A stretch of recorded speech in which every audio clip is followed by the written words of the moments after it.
আসসালামু আলাইকুম, কেমন আছেন সবাই? আলহামদুলিল্লাহ, আমরাও অনেক অনেক ভালো আছি। শুনতে পাচ্ছেন গজলের সুর?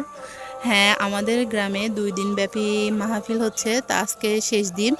তো আসরের নামাজের পর থেকেই শুরু হয়ে গেছে মাহফিলের হচ্ছে সব কার্যক্রম। আর এখন তো হচ্ছে হচ্ছে গজল হচ্ছে। কি সুন্দর একটা মিষ্টি মধুর সুর ভেসে আসছে। আর এই যে আমি একটু মাঠে এসেছি, আমাদের বাড়ির পাশেই কিন্তু। দেখছেন কি সুন্দর একটা পরিবেশ। ধান মানে এখন সেই ধান এখন একটা পাকা পাকা ভাব হচ্ছে ধানের একটা কি সুন্দর মাখো মাখো গন্ধ। খুব একটা দারুণ পরিবেশ হচ্ছে এখন মাঠে কিন্তু দেখেন। আর এই যে সূর্য ডুবতেছে, এটা দেখা তো কি বলবো, দেখছেন কি সুন্দর,